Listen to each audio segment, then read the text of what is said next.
5 राज्यों में बच गया है विधानसभा चुनावों का बिगुल। चुनाव आयोग ने किया तारीखों का ऐलान। 2024 के फाइनल से पहले सेमीफाइनल मुकाबले का आगाज। राजस्थान, मध्य प्रदेश और छत्तीसगढ़ में बीजेपी कांग्रेस के बीच जोरदार सियासी संग्राम। चुनाव की प्रक्रिया 7 नवंबर से शुरू हो जाएगी और 3 दिसंबर को नतीजों की घोषणा कर दी जाएगी। कुल 27 दिनों में सभी 5 राज्यों के चुनाव की प्रक्रिया पूरी हो जाएगी।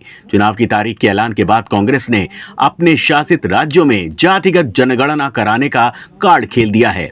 इसके साथ ही कांग्रेस नेता रणदीप सुरजेवाला ने इस बार के विधानसभा चुनाव में नया इतिहास बनाने की घोषणा कर दी है। 5 राज्यों के चुनाव भारत में एक नया इतिहास रचेंगे।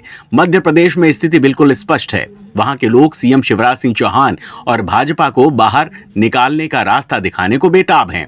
राजस्थान में 1993 से पिछले 30 साल में हर 5 साल के अंतराल पर सत्ता बदलती रही है। इस बार कांग्रेस के अशोक गहलोत की अगुवाई में सत्ता में वापसी का दावा कर रही है। वहीं बीजेपी बिना सीएम फेस के पीएम की अगुवाई में चुनाव लड़ रही है। बीजेपी का दावा है कि वो सभी राज्यों में जीत हासिल कर लेगी। मध्य प्रदेश में शिवराज सिंह चौहान लगातार सत्ता में बने हुए हैं। बीजेपी को इस बार भी बड़ी जीत की उम्मीद है। 2024 से पहले तेलंगाना में चुनाव भी बेहद अहम है। तेलंगाना का गठन 2014 में हुआ था और तब से तेलंगाना में केसीआर लगातार सरकार बनाते आ रहे हैं। तेलंगाना में केसीआर की सहयोगी एआईएमआईएम को यहां फिर से सरकार बनाने की उम्मीद है। वहीं तेलंगाना में पिछले कुछ सालों में बीजेपी का सियासी प्रभाव बढ़ा है और बीजेपी बड़े उलटफेर के दावे कर रही है। 5 राज्यों में मुख्य मुकाबला बीजेपी और कांग्रेस के बीच होने वाला है। यहां बीजेपी पीएम मोदी के चेहरे पर चुनाव लड़ रही है। ऐसे में सवाल यह है कि 2024 के सेमीफाइनल में जीत किसकी होगी।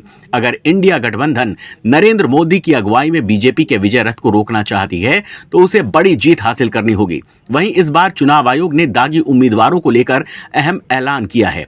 इसके मुताबिक सभी दागी उम्मीदवार जहां अपने ऊपर लगे आरोपों की जानकारी देनी होगी, वहीं पार्टी में भी दागी कैंडिडेट की जानकारी जनता के सामने रखनी होगी।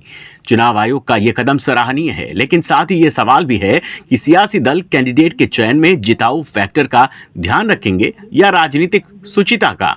सियासत में नए नए तौर तरीकों को बढ़ावा देंगे, ये बड़ा सवाल है।